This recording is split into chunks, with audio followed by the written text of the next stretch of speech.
My name is Cassandra Hayes, though everyone calls me Cassie. At 32 years old, I thought I knew what betrayal felt like, but nothing prepared me for what happened on my birthday last year. For as long as I can remember, birthdays meant family gatherings at the house my grandparents left behind, the same house I purchased from my parents 5 years ago. That evening, my family presented me with a beautifully wrapped box, their smiles wider than usual. Inside, nestled among tissue paper, was an eviction notice for my own home. If you are watching this, drop a comment letting me know where you are from, and subscribe to hear how I turned this betrayal into the sweetest revenge. The house on Maple Street was never just a building to me. It was where my grandparents Eleanor and Harold Hayes raised me, while my parents Patricia and Robert were building their real estate business. Mom and Dad were always too busy for school plays and soccer games, but Grandma Eleanor never missed a single event. She would sit in the front row, camera in hand, cheering louder than anyone else. Grandpa Harold taught me how to fix things around the house, patiently showing me how to use tools when I was barely tall enough to reach the workbench. When my parents would drop me off at the house, sometimes for weeks at a time, it never felt like I was being left behind. Instead, it felt like coming home. The kitchen always smelled like cinnamon and vanilla, and Grandma would let me help bake cookies every Sunday afternoon. Grandpa had a workshop in the garage where he would spend hours crafting beautiful wooden furniture. Some of my happiest memories are of sitting on a stool beside him, sanding down table legs or applying varnish to bookcase shelves. My room at their house had pale yellow walls and a window seat overlooking the garden. Grandma planted tulips and daffodils that would bloom every spring, creating a sea of colors I could see from my window. At night, Grandpa would tell me stories about constellations as we looked at the stars from the back porch. They made that house magical in a way my parents never understood. When I was 22, Grandma Eleanor passed away from heart failure. Grandpa Harold followed just 6 months later. The doctors called it natural causes, but everyone knew he died of a broken heart. They had been married for 53 years, and he simply could not imagine life without her. In their will, they left the house to my parents, which made sense at the time since I was just starting my career and living in a tiny apartment in the city. I spent 5 years building my interior design business, starting as an assistant at a small firm and working my way up. Eventually, I launched my own company, Hayes Designs, which quickly gained a reputation for transforming ordinary spaces into extraordinary homes. By 27, I had several celebrity clients and a growing waiting list. Success came faster than I expected, but something was still missing. I longed for the sense of belonging I had felt in my grandparents' house. When I approached my parents about buying the house 5 years ago, they seemed reluctant at first. They had been renting it out but complained about the hassle of being landlords. After several discussions, they agreed to sell it to me for $300,000, which was actually above market value at the time. I did not mind paying extra. This was my childhood home, the place where I felt most connected to my grandparents. I still remember the day I signed what I thought were the final papers and handed them a cashier's check for the full amount. My mother hugged me and said, "Your grandparents would be so happy to know you are living there." My father patted me on the back and told me he would have the deed transferred within the week. I was so excited to move in that I never followed up to confirm the deed transfer had been completed. That was my first mistake. The renovations took nearly a year. I preserved the character of the 1950s craftsman-style home while updating the kitchen bathrooms and adding modern conveniences. I kept Grandpa's workshop intact, but converted part of the garage into a home office. The garden was restored according to a layout Grandma had sketched years ago, which I found in an old notebook. I poured not just money but my heart and soul into making the house both a tribute to my grandparents and a home for my future. My brother Thomas and his fiancée Amanda visited occasionally during the renovation. Thomas is 4 years younger than me and had always been my parents' favorite. While I worked through college and built my business from scratch, they paid for his education and helped him secure a job at my father's company. Amanda came from a wealthy family, and had never worked a day in her life. They seemed impressed with the changes I was making to the house, though Amanda often made comments about what she would do differently. Looking back, I should have noticed the shift in my family's behavior over the months leading up to my birthday. My mother started asking detailed questions about my work schedule and when I would be traveling. Thomas and Amanda drove by the house frequently, sometimes taking photos of the exterior. My father began making comments about how much the property value had increased due to my renovations and the gentrification of the neighborhood. The night of my 32nd birthday began like many family celebrations. I had prepared dinner at my house, setting the dining table with Grandma's china and cooking her famous pot roast recipe. My parents arrived with a bottle of champagne, and Thomas and Amanda brought a large, elaborately wrapped gift box. We ate dinner reminiscing about past birthdays and discussing Thomas and Amanda's upcoming wedding plans. They were getting married in 3 months and could not stop talking about the venue, the flowers, and the honeymoon in Bali. After dinner, Thomas pushed the large gift box toward me with a smile that now, in retrospect, seems more smirk than smile. "We got you something special this year, sis," he said, exchanging glances with Amanda. "Open it," Amanda urged, her voice sweet but her eyes cold. "We put a lot of thought into this." The box was wrapped in silver paper with a large blue bow on top. I carefully untied the bow and removed the wrapping paper, feeling genuinely touched that they had gone to such effort. Inside was a white box, and nestled within layers of tissue paper was a legal document.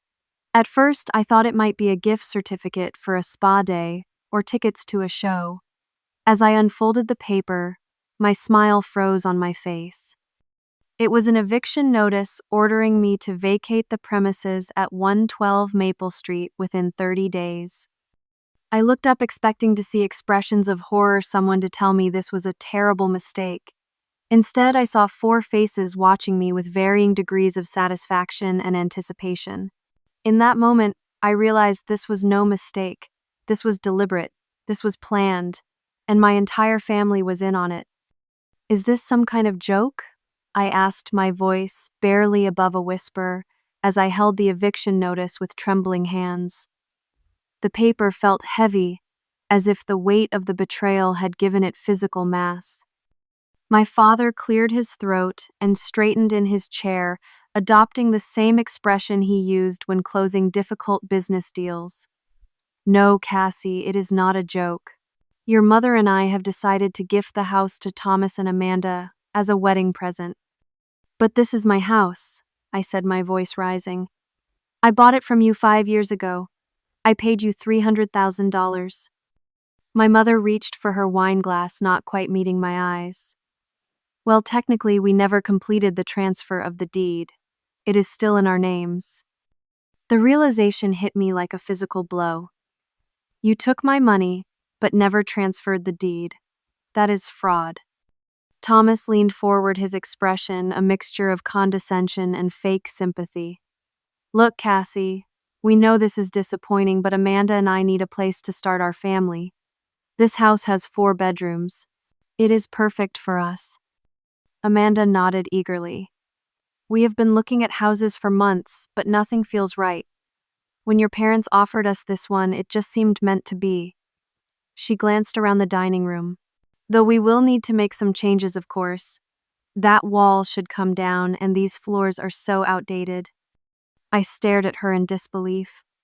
The hardwood floors she was dismissing had been lovingly restored by me, sanded by hand to preserve the original character. The wall she wanted to tear down contained built-in bookshelves that Grandpa Harold had crafted himself. "I spent over $150,000 renovating this place," I said, struggling to keep my voice steady. "I did most of the work myself." My father waved his hand dismissively. "It is just some paint and furniture, Cassie. Nothing that cannot be changed back. Besides, you are doing well with your little design business. You can afford to find another place." "My little design business," I repeated, incredulous. My company had been featured in 3 national magazines in the past year alone. I had a waiting list of clients willing to pay premium rates for my services. But more importantly, this was about principle, not money. What about the money I paid you? I demanded. Are you planning to return that? My parents exchanged glances. We considered that money to be rent for the past 5 years, my mother said smoothly. If you calculate monthly rent for a property of this size, it actually works out quite fairly. I could not believe what I was hearing. Rent, you sold me the house. We had an agreement. I have the paperwork we signed. Not the deed transfer, though, Thomas pointed out, smirking. And without that, legally, the house still belongs to Mom and Dad. Your signatures on some purchase agreement do not mean much without the official transfer. This is insane, I said, pushing back from the table and standing up. You cannot just take my money, let me renovate the entire house, and then kick me out to give it to your golden boy and his princess. Now, you are being dramatic, my mother sighed as if I was a temperamental child. We are giving you 30 days, which is more than generous. Most tenants only get 2 weeks' notice. Tenants, I repeated, my voice breaking. I am not a tenant. I am your daughter. This was supposed to be my home, the home Grandma and Grandpa wanted me to have. My father frowned. Your grandparents left it to us, not you. We decide what happens to it. And we have decided it goes to Thomas and Amanda. They already have a place to live, I argued. They have that luxury condo downtown that Amanda's parents bought them. Amanda sniffed. That was just a starter home. We need something bigger now that we are getting married. Something with a yard for future children. The cruel irony wasn't lost on me. My grandparents' house had been my sanctuary throughout childhood, a place where I felt safe and loved when my parents were too busy for me. Now they were taking it away to give to Thomas, who had always been showered with their attention and financial support. You know how much this house means to me, I said, looking directly at my mother, searching for any sign of the woman who had raised me. Grandma and Grandpa practically raised me here while you and Dad were building your business. How can you do this? Oh, do not be so theatrical, Cassandra, my mother replied, using my full name as she always did when she was annoyed with me. It is just a house. You can make memories anywhere. Thomas and Amanda need it more than you do. You are single, no children, no prospects. This house is wasted on you. Her words struck like physical blows.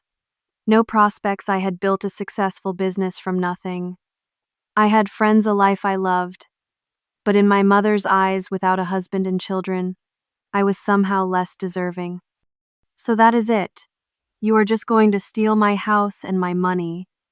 I asked, tears threatening to spill over. We are not stealing anything, my father said firmly. Legally, the house is ours to do with as we please. The money was fair compensation for 5 years of living here. You need to accept this and move on, Cassie. Be happy for your brother. Thomas reached over and had the audacity to pat my hand. Think of it this way, sis. All those renovations you did, they are going to stay in the family, and you can come visit any time. I pulled my hand away as if burned. Visit? This is my home. Not anymore, Amanda said, her voice sickeningly sweet. But do not worry, we will take good care of it. Though that kitchen is going to need a complete overhaul. Stainless steel is so passé. The kitchen she was so casually dismissing had been renovated according to a design Grandma Eleanor and I had dreamed up together years ago. I had kept her vintage robin egg blue refrigerator restored to perfect working condition as the centerpiece. I looked around the table at these people who shared my blood, but in this moment felt like complete strangers. My parents who had raised me but always kept me at arm's length. My brother who had been given everything while I worked for scraps of their attention. His fiancée who had never known struggle a day in her life. You all planned this, I said, the realization dawning on me. This wasn't a spur-of-the-moment decision. You waited until I finished all the renovations. You waited until I had poured my savings and my soul into this house. And now you want to just take it. No one denied it. Their silence was confirmation enough. I stood up, grabbing my purse from the sideboard. I want you all to leave. Now. Cassie, be reasonable, my father started. Leave, I shouted, my voice echoing through the house. My grandparents' house. My house. Thomas stood, putting his arm around Amanda. Come on, guys. Let her process this. She will come around. You have 30 days, Cassandra, my mother said as she gathered her things.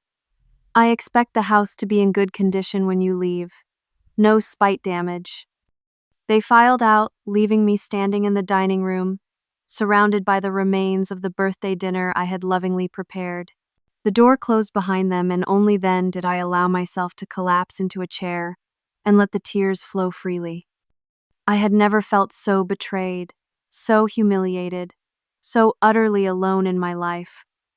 The home that had been my sanctuary was being ripped away from me by the very people who should have protected me, and there seemed to be nothing I could do about it. I do not remember much about the drive home from my parents' house that night. Home. The word had taken on a cruel new meaning. The place I considered home was apparently never truly mine. I found myself having to pull over about a mile from the house because I could not see through my tears. Sitting in my car on the side of the road, I called the one person I knew would understand. Maya Peterson had been my best friend since college. We met in a design class where we were paired up for a project, and despite her being a fashion major and me focusing on interiors, we discovered a shared aesthetic and became inseparable. Maya answered on the second ring. Happy birthday, girl. How was dinner with the fam? Her cheerful voice only made me cry harder. Cassie, what is wrong? What happened? Between sobs, I managed to explain the situation. Maya listened, occasionally letting out gasps of disbelief or muttered curses. Those absolute monsters, she said when I finished. Stay where you are. Text me your location. I am coming to get you. No, I can drive, I insisted, wiping my eyes.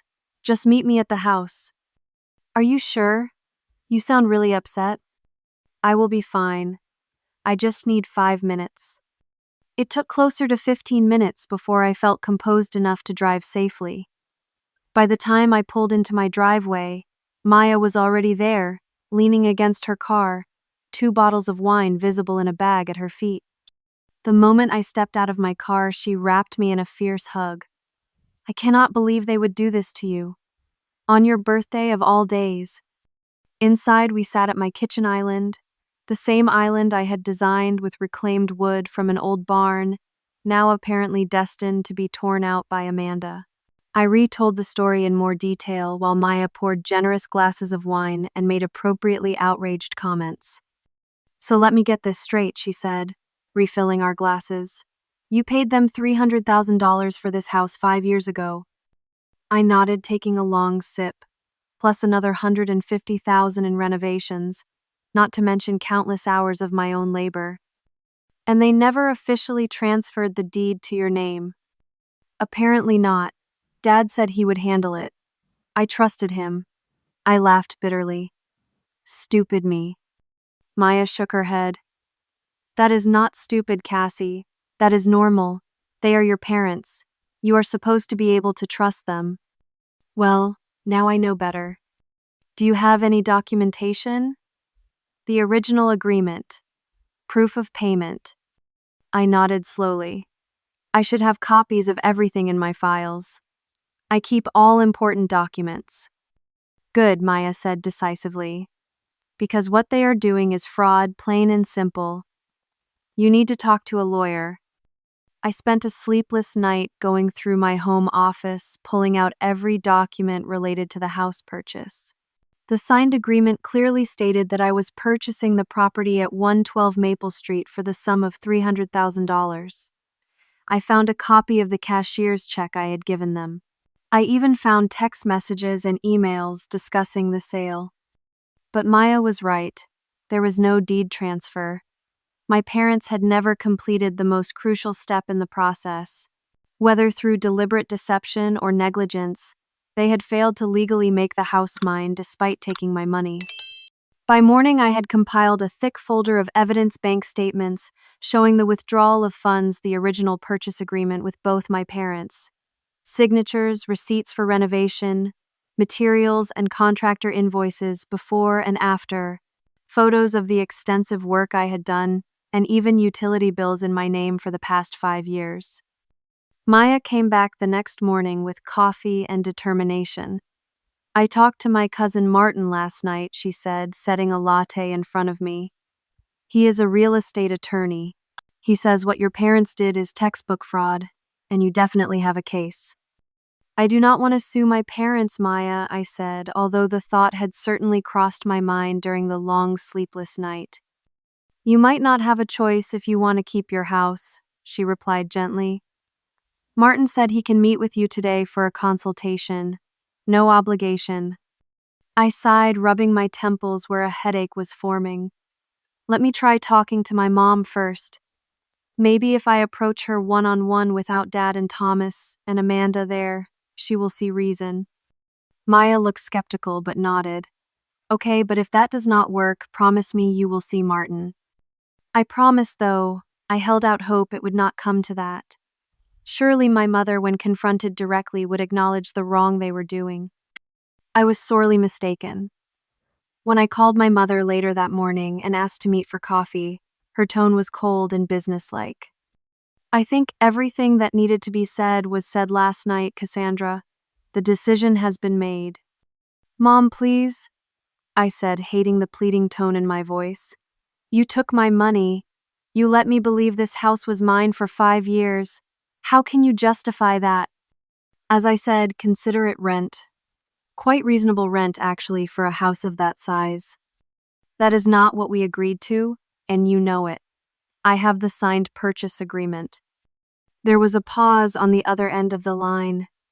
"Yes, well, unfortunately for you, verbal agreements and even signed papers do not matter much without the official deed transfer. You should have followed up on that, Cassandra. Consider it an expensive business lesson." Her callousness shocked me. This was not the mother I knew or thought I knew. "Why are you doing this? Why now after 5 years? Thomas and Amanda need a place to start their family. The timing works out perfectly with their wedding. And frankly, that house is wasted on just one person. They will fill it with children and laughter." "And what about me?" I asked, my voice breaking. "Where am I supposed to go?" "You are a successful businesswoman," she said dismissively. "You can afford a nice apartment downtown closer to your clients. It makes more sense for your lifestyle anyway." "My lifestyle?" I repeated, incredulous. "You mean the life I have built for myself without any help from you or Dad? The business I created from nothing while you were paying for Thomas to party his way through college? There is no need to be bitter, Cassandra. Your father and I are very proud of what you have accomplished. This is simply a practical decision for the good of the family." "For the good of Thomas, you mean," I said bitterly. "It has always been about Thomas." She sighed as if I was being unreasonable. "I need to go. We will expect the house to be empty by the date on the eviction notice. Goodbye, Cassandra." The line went dead before I could respond. I stared at my phone in disbelief, then called Maya. "Get me that appointment with your cousin," I said when she answered. "My mother just made it very clear they have no intention of making this right." Later that day, while sorting through more paperwork, I discovered something that made my blood run cold. From correspondence between Thomas and my parents that had been accidentally included in a group email to me, I learned this plan had been in the works for months. They had waited deliberately until I completed all the major renovations. Thomas and Amanda had been touring the house while I was at work making plans for their changes, even as I was still putting the finishing touches on mine. The betrayal cut even deeper, knowing how calculated it had been. This wasn't a recent decision based on Thomas and Amanda's housing needs. This was a long con, letting me pour money and love into a property they never intended to let me keep. When Thomas and Amanda showed up unannounced the next day to take some measurements, my patience snapped. "You cannot just walk in here," I said, blocking the doorway. This is still my home for the next 29 days. Thomas had the audacity to look offended. Come on, Cassie. Do not be difficult. We just want to plan our redecorating. Redecorating, Amanda piped up from behind him. More like complete renovation. That kitchen is the first thing to go. Something inside me broke at her casual dismissal of my work, my passion, my home. Get out, I said, my voice deadly quiet. Get out now before I call the police and report you for trespassing. You cannot do that, Thomas scoffed. The house belongs to Mom and Dad. For the next 29 days, I have legal occupancy, I replied, thanking my business experience for teaching me that much at least. That means no one, not even the property owners, can enter without my permission or 24 hours written notice. So leave or I call the cops. Thomas looked like he wanted to argue, but Amanda tugged on his arm. Come on, babe. We can come back with your parents. She cannot keep us out then. As they walked away, Thomas turned back. You know, if you had just accepted this gracefully, we might have let you come to the wedding. Now I am not so sure. His words were meant to hurt me, but they only strengthened my resolve. If they thought I was going to roll over and accept this injustice, they had severely underestimated me. The offices of Davidson Legal Group were located in a converted Victorian in the heart of downtown. Maya insisted on coming with me for moral support, which I appreciated more than I could express. Martin Davidson turned out to be a man in his early 40s with kind eyes and a no-nonsense manner that immediately put me at ease. Maya filled me in on the basics, he said after introductions were made. But I would like to hear everything from you, Miss Hayes, from the beginning. For the next hour, I walked him through the entire situation, providing copies of all the documentation I had gathered. Martin took careful notes occasionally, asking clarifying questions but mostly listening attentively. When I finished, he sat back in his chair and folded his hands. Miss Hayes, I will not sugarcoat this. You are in a difficult legal position. Without the deed transfer, your parents technically still own the property. My heart sank. So there is nothing I can do. I did not say that, he replied. What your parents did constitutes fraud. You have clear documentation of the purchase agreement proof of payment and 5 years of behavior consistent with ownership, including paying property taxes and making significant improvements to the property. We definitely have grounds for a lawsuit. A lawsuit against my own parents, I said, the words tasting bitter in my mouth. Martin nodded sympathetically. I understand this is not an easy decision. Family litigation is always complicated. But from what you have told me, your parents do not seem inclined to resolve this amicably.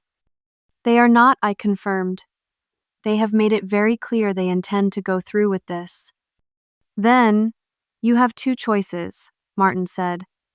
You can accept the situation, walk away from your investment, and find somewhere else to live. Or, you can fight.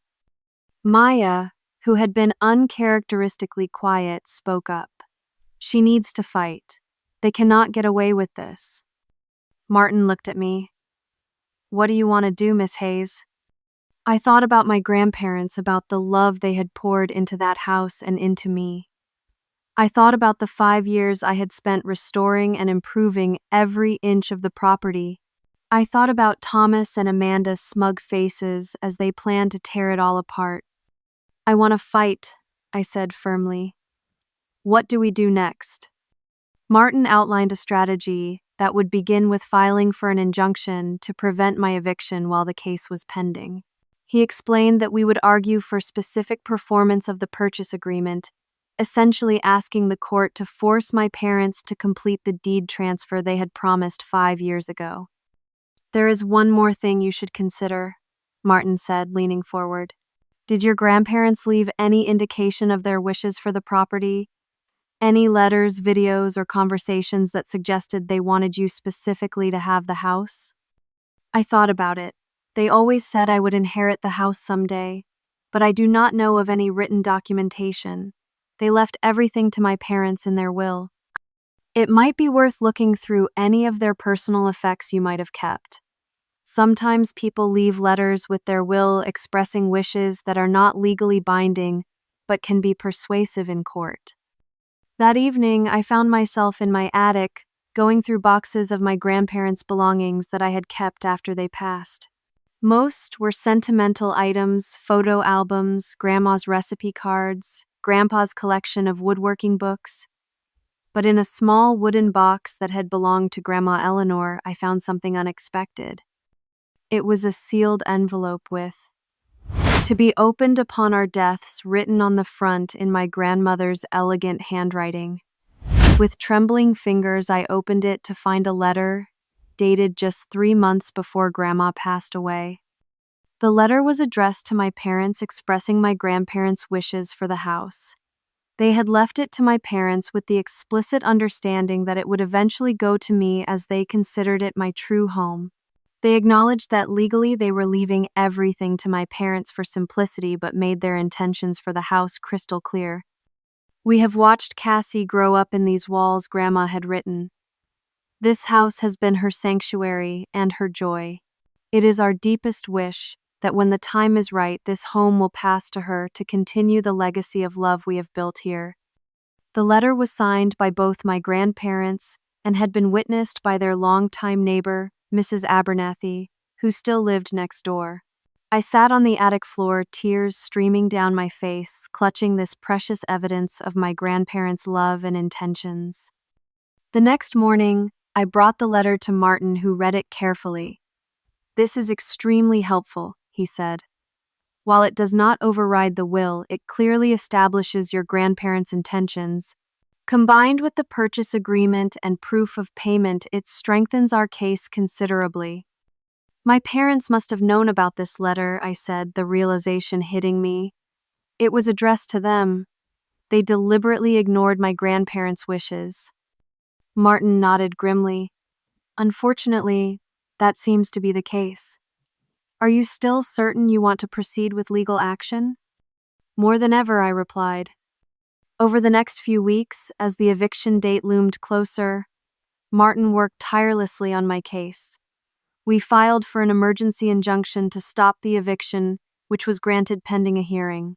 My parents were furious when they received the legal notification. My father called his voice tight with anger. "What do you think you are doing, Cassandra, suing your own parents? Have you lost your mind?" "I am protecting what is rightfully mine," I replied calmly. "What you and Mom promised me 5 years ago when you took my money. We will fight this every step of the way," he threatened. "And when we win, do not expect to be welcome in this family anymore." His words hurt, but I stood firm. "You already made me unwelcome when you decided to steal my house and give it to Thomas." The news of the lawsuit spread quickly through our extended family.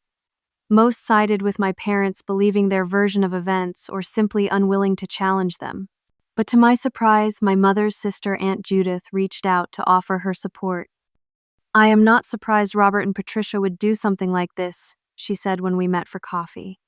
"They have always favored Thomas, and they have always been calculating with money." "Did you know they never transferred the deed to me?" I asked. Aunt Judith nodded grimly. "I suspected as much. Your mother mentioned something about keeping the house in their names for tax purposes, but that they would transfer it eventually.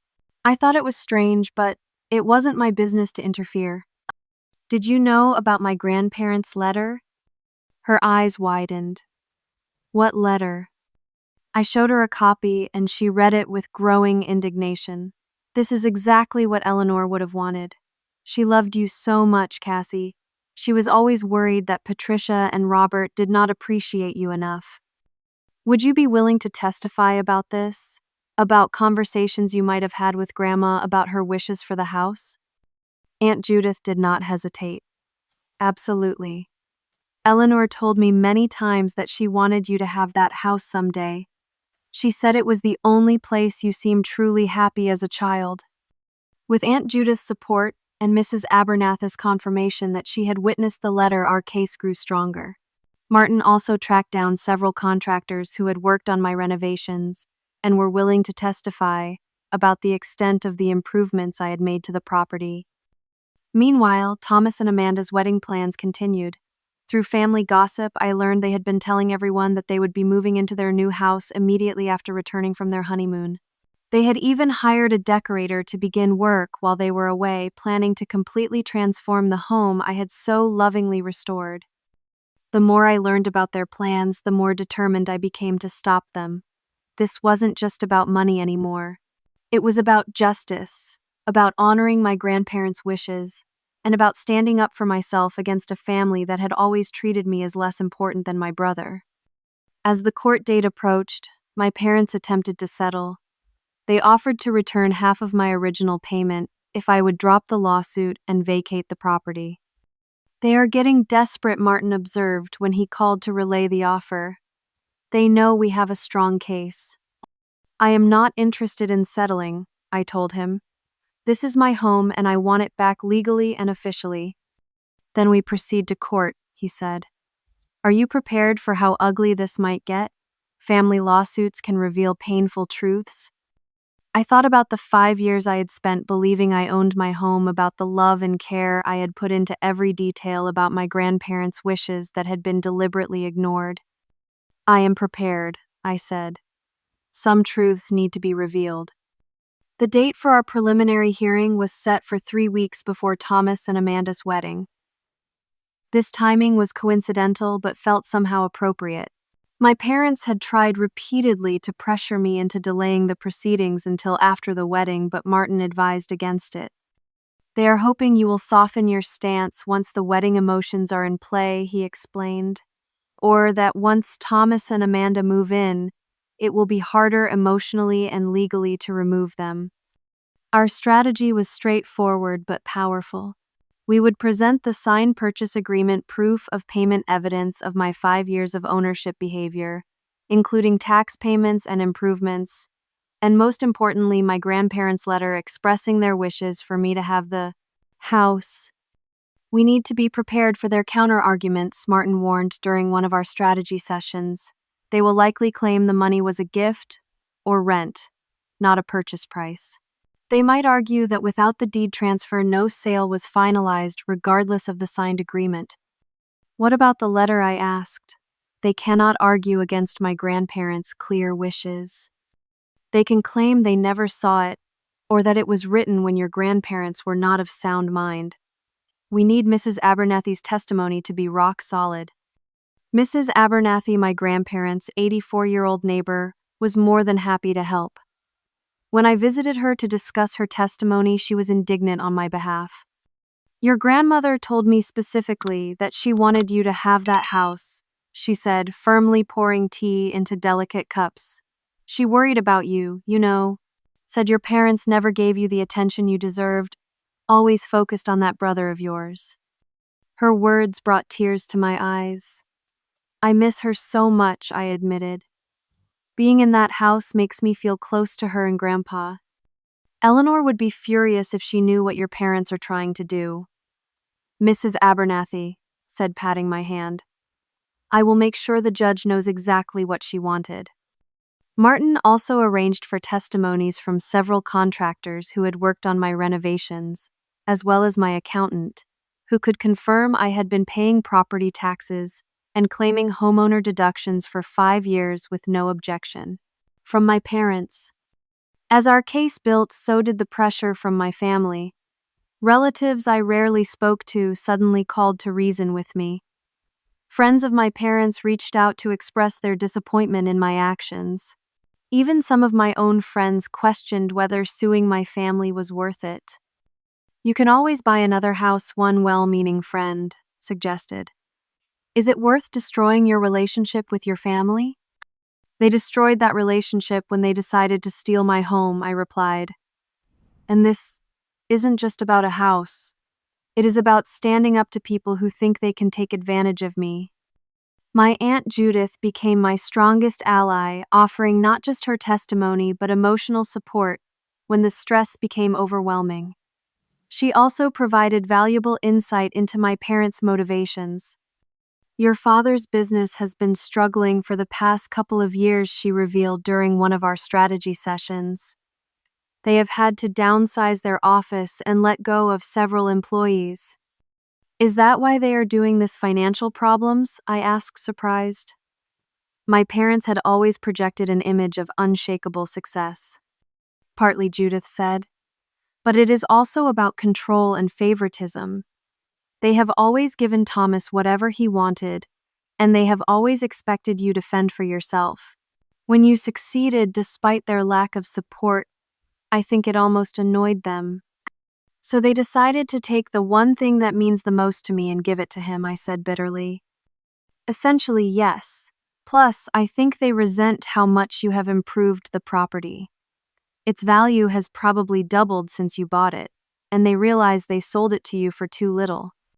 This information only strengthened my resolve.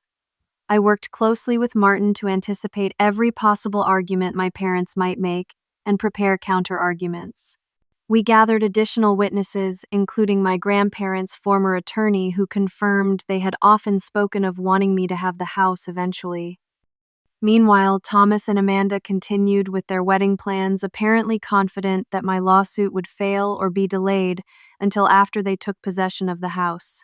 Through mutual acquaintances, I heard they were telling everyone at their engagement party about their plans for their new home, complete with a nursery, for the children they plan to have immediately. They are going to announce it officially at the wedding reception, Maya told me after hearing it from a friend who was invited. They have this whole presentation planned about starting their new life in their new home. The thought of them using my house, my sanctuary, as a prop in their wedding spectacle made me physically ill. But it also hardened my determination to win this case, not just for myself but for my grandparents whose wishes were being trampled. As the court date grew closer, my parents made one final attempt to pressure me into dropping the case. My father showed up at my office unannounced, looking uncharacteristically disheveled. "This has gone far enough, Cassandra," he said, his voice a mixture of anger and desperation. "You are tearing this family apart with your stubbornness." "I am not the one who tried to steal a house," I replied calmly, though my heart was racing. "You and Mom did that all on your own." "We did not steal anything," he insisted. "The house was always legally ours. We simply changed our minds about selling it." "After taking my money and letting me live there as an owner for 5 years," I pointed out. "After letting me spend another $150,000 on renovations." He waved his hand dismissively. "We will return $75,000 of your original payment. That is more than fair considering you have been living there rent-free." "Not interested," I said firmly. "I want my house, the house I paid for, the house Grandma and Grandpa wanted me to have." His face darkened. "You always were stubborn, just like your grandmother. This is your final chance, Cassandra. Drop the lawsuit, take the money, and we can all move forward as a family." "The family that was willing to defraud me of my home and inheritance?" I asked. "No, thank you. I will see you in court, Dad." As he left, I felt a strange mix of sadness and strength. I was standing up for myself, perhaps for the first time against my parents, and while it hurt to be at odds with them, it also felt right. The day before the court hearing, Martin called with exciting news. "We found another witness," he said, his voice animated. "Your grandparents' former housekeeper, Maria Gonzalez. She says she was present when your grandparents discussed their wishes for the house with your parents directly." "What did she hear?" I asked, hardly daring to hope. "According to Mrs. Gonzalez, your grandparents explicitly told your parents they were leaving them the house, with the understanding it would eventually go to you. Your parents apparently agreed at the time, saying of course they would honor those wishes. This was the final piece we needed. With Maria's testimony, we could prove not only that my grandparents wanted me to have the house, but that my parents had acknowledged and agreed to those wishes, before later betraying them." The night before the hearing, I could barely sleep. I paced the halls of my house, touching the walls, the door frames, the windowsills that held so many memories. Whatever happened in court the next day, I wanted to remember every detail of this home that had sheltered and nurtured me. In the workshop that had been my grandfather's, I ran my fingers over his tools still hanging in the exact spots where he had placed them. In the kitchen, I looked at the blue refrigerator that had been my grandmother's pride and joy, now restored to perfect working condition. "I am fighting for you too," I whispered to the empty rooms, feeling my grandparents' presence all around me. "I will not let them erase what you built here." As dawn broke, I felt a strange calm settle over me. I had done everything possible to prepare. Now it was time to let the truth speak for itself. The courthouse was an imposing granite building in the center of downtown. I arrived early with Martin, Maya, and Aunt Judith for moral support. We had just settled into the courtroom when my parents arrived with their attorney, a slick-looking man in an expensive suit. Thomas and Amanda came with them, holding hands and looking confident. "Remember, stay calm no matter what they say," Martin advised quietly. "Let me do the talking unless you are directly addressed by the judge." The proceedings began with Judge Eleanor Williams, a stern-looking woman in her 60s reviewing the case files. The irony of the judge sharing my grandmother's name was not lost on me, and I chose to see it as a good omen. "This is a rather unusual case," Judge Williams noted, looking over her glasses at both legal teams. "We have a dispute over property ownership between parents and daughter, with allegations of fraud and breach of contract. Let us proceed with opening statements." My parents' attorney went first, presenting their version of events. According to him, there had never been a formal sale of the house, merely an arrangement where I would live there and pay what amounted to rent. He claimed my parents had always intended to keep the property in the family, but had recently decided it would be better utilized by my brother and his new wife. "The plaintiff's claims of fraud are unfounded and frankly hurtful to my clients, who have only ever acted in the best interests of their family," he concluded smoothly. "There was never a completed sale, and therefore no breach of contract." When it was Martin's turn, he approached the bench with quiet confidence. "Your Honor, this case is indeed about family, but not in the way the defendants would have you believe. This is about a daughter who trusted her parents when they sold her grandparents' home, only to have that trust betrayed in the cruelest possible way." He outlined our case, methodically presenting the signed purchase agreement, bank records, showing the transfer of $300,000 and 5 years of tax records, showing I had been paying property taxes as the owner. "But perhaps most compelling, Your Honor, are these documents," he said, presenting copies of my grandparents' letter. This letter, written by Cassandra Hayes' grandparents shortly before their deaths, clearly expresses their wish for her to have their home, the home where she spent much of her childhood while her parents were building their business. Judge Williams read the letter carefully, her expression unreadable. "And the defendants were aware of this letter?" she asked. "We have witnesses who will testify that not only were the defendants aware of the letter, they explicitly agreed to honor these wishes," Martin replied, before later deciding to give the property to their son instead, after allowing Miss Hayes to invest significantly in renovations. The judge turned to my parents' attorney. "Counselor, were your clients aware of this letter from the grandparents?" He conferred briefly with my parents before responding. "Your Honor, my clients do not recall seeing this specific letter, though they were generally aware of the grandparents' fondness for their granddaughter. However, they assert that any such sentiments do not constitute a legal obligation." "Perhaps not on their own," Judge Williams agreed, "but combined with a signed purchase agreement and full payment, they paint a concerning picture." The hearing proceeded with witness testimony.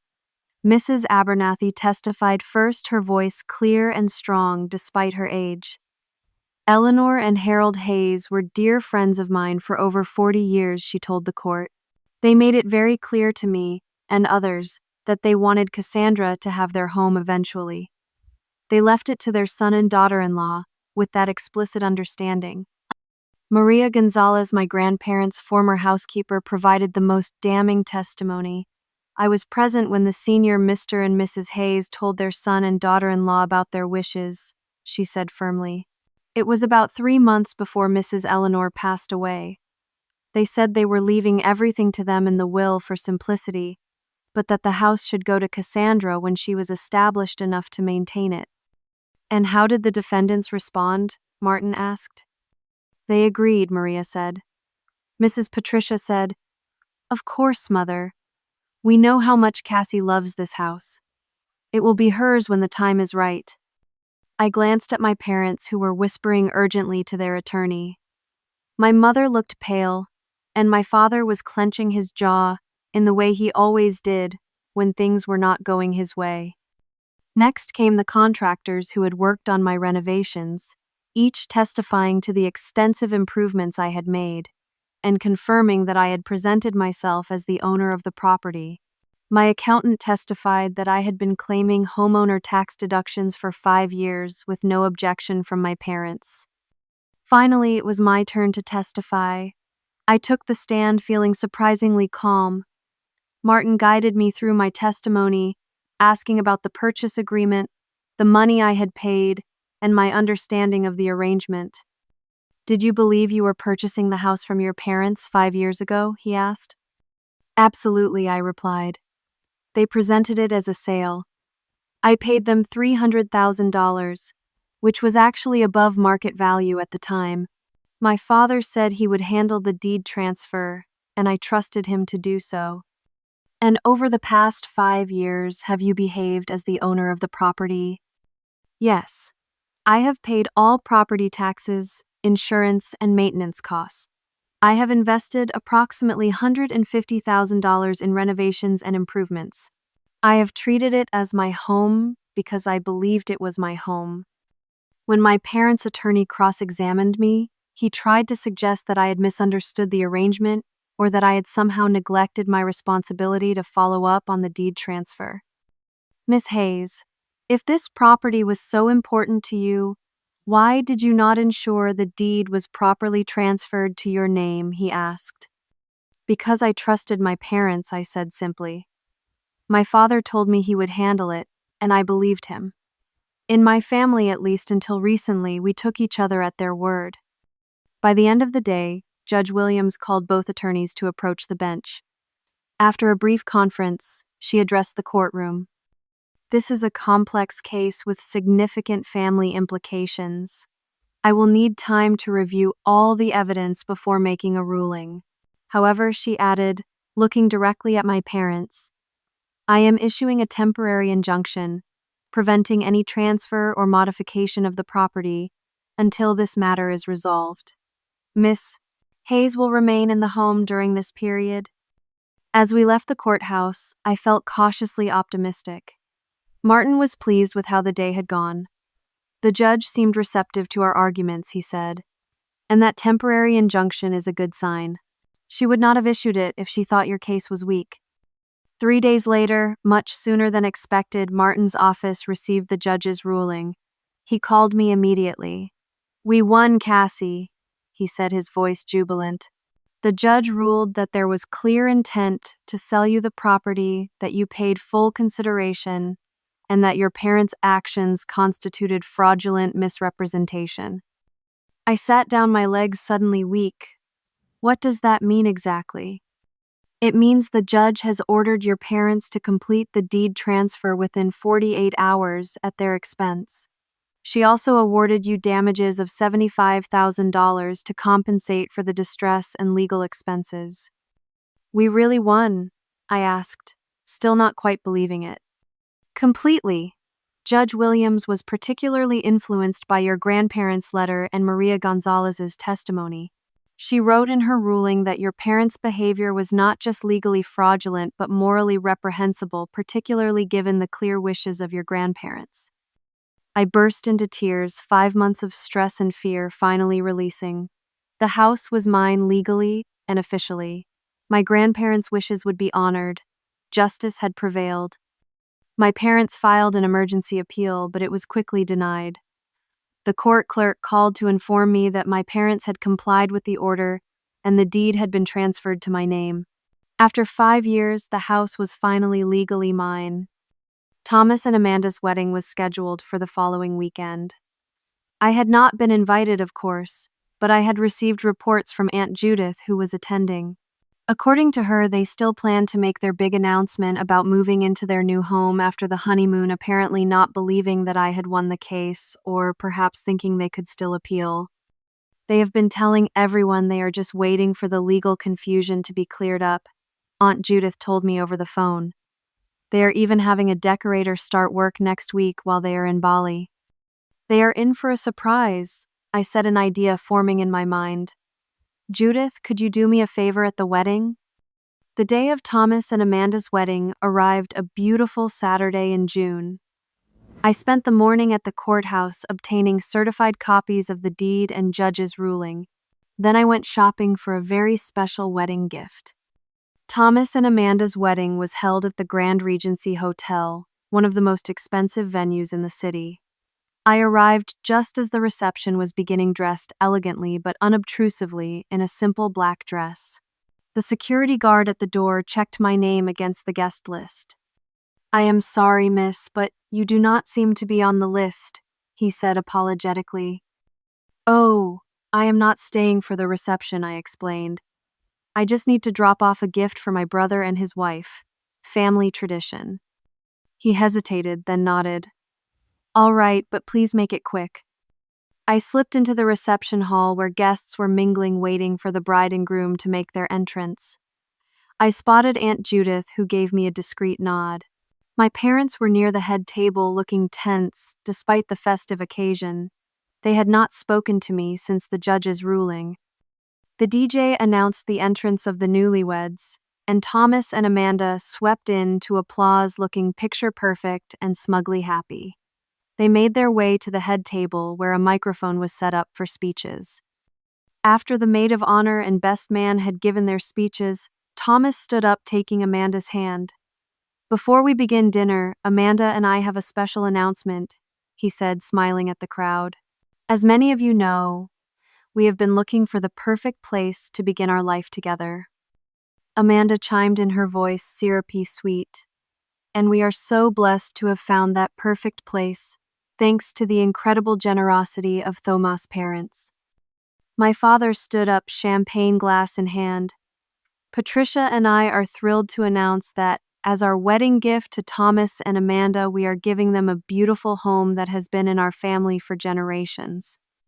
There were oohs and ahs from the guests. My mother added, "They will be moving in immediately after returning from their honeymoon in Bali. To new beginnings and new homes." As glasses were raised for the toast, I stepped forward, the beautifully wrapped package in my hands. "I have a gift for the happy couple," I said clearly, my voice carrying across the suddenly silent room. All eyes turned to me. My parents' faces drained of color. Thomas and Amanda looked shocked to see me there. Cassie Thomas started, his voice a mixture of anger and confusion. "You were not invited." "I know," I said pleasantly, approaching the head table, "but I could not let you make your big announcement without giving you this first." I handed Thomas the package. He took it reflexively, looking uncertain. "Open it," I suggested. "I think you will find it illuminating." With Amanda peering over his shoulder, Thomas unwrapped the package to reveal a framed document. It was the newly recorded deed to the house, with my name clearly listed as the legal owner, along with a copy of Judge Williams' ruling. "What is this?" Amanda asked, squinting at the document. "That is the deed to 112 Maple Street," I said clearly. "My house. The house that a judge ruled legally belongs to me, after determining that my parents attempted to defraud me of my property and inheritance." The room went completely silent. Guests exchanged uncomfortable glances. "Perhaps your parents forgot to mention that part when they promised you the house as a wedding gift," I continued smoothly. "They lost their case. The house is mine legally and officially, so you might want to rethink your post-honeymoon plans." Thomas' face had turned an alarming shade of red. "This is ridiculous. Mom, Dad, tell her she cannot do this." My father stepped forward, his voice low and dangerous. "Cassandra, this is not the time or place." "I disagree. I replied calmly. You were about to publicly announce giving away my house. I think this is exactly the time and place to correct that misunderstanding. I turned to the confused guests. I apologize for the disruption. I just wanted to make sure everyone had accurate information. The house my parents just promised to Thomas and Amanda is actually my home purchased by me 5 years ago and recently confirmed as legally mine by the court. I am sure Thomas and Amanda will find another lovely place to live. With that, I turned to leave, my head held high. As I walked away, I heard the murmurs begin. Saw Aunt Judith trying to hide a smile behind her napkin. Watched my parents desperately trying to regain control of the situation. It was petty, perhaps. It was certainly dramatic. But after months of stress, fear, and betrayal, it felt like poetic justice to return the public humiliation they had planned for me. In the months that followed, I rarely heard from my parents or Thomas. They made no further attempts to claim my house, though I learned from Aunt Judith that they had been forced to buy Thomas and Amanda a condo as a replacement wedding gift, stretching their already strained finances. The whole experience changed me in ways I had not anticipated. I became more cautious about trusting others, but also more confident in standing up for myself. I learned who my true friends were, and that family is not always defined by blood. I invited Mrs. Abernathy and Maria Gonzalez for dinner to thank them for their help. We shared memories of my grandparents, and for the first time in months, the house felt like a home again, rather than a battleground. Maya convinced me to host a housewarming party to reclaim the space emotionally. It is officially your house now, she pointed out. Celebrate that. She was right. I filled the house with friends, music, and laughter. Aunt Judith came bringing several cousins who had supported me through the ordeal. Even Martin attended, raising a toast to justice and perseverance. As life settled into a new normal, I found myself reflecting on the lessons I had learned. The hardest one was that sometimes the people who should love you the most can hurt you the most deeply. But I also learned that standing up for yourself is not selfish, it is necessary. That trusting blindly is dangerous, but closing yourself off completely is equally harmful. Most importantly, I learned that home is not just about physical space or legal ownership. It is about the memories you create, the love you nurture, and the boundaries you establish to protect your peace. 1 year after the court ruling, I received a letter from my mother. It was not exactly an apology, but it was an acknowledgement that things had gone too far. She wrote that she and my father were seeing a counselor to work through some issues and that she missed having me in her life. I responded cautiously, suggesting we meet for coffee. Our reunion was awkward, tentative, but it was a start. I did not know if we would ever rebuild the trust that had been broken, but I was willing to try on my terms. Thomas and Amanda eventually bought a house in another neighborhood. I heard through family gossip that Amanda was disappointed it wasn't as grand as my renovated home, but they were making do. They were expecting their first child, which meant I would be an aunt. Despite everything, that news made me smile. As for me, I continued to build my design business and make improvements to my home. The garden that my grandmother had loved now bloomed more vibrantly than ever. The workshop where my grandfather had taught me to build things was once again filled with projects and possibilities. On what would have been my grandparents' 60th wedding anniversary, I sat on the back porch looking at the stars, just as I had done with Grandpa Harold all those years ago. I felt their presence around me, their love embedded in the very walls of this house they had entrusted to me. I kept it safe, I whispered to the night sky, just like you taught me to do. Have you ever had to stand up for yourself against your own family? Would you have handled things differently in my situation? I would love to hear your thoughts in the comments. And if this story resonated with you, please hit that like button and subscribe to hear more stories about finding strength in difficult situations. Thank you for listening to my journey. And remember, sometimes the family we choose is more important than the family we are born into. Share this with someone who needs to hear that message today.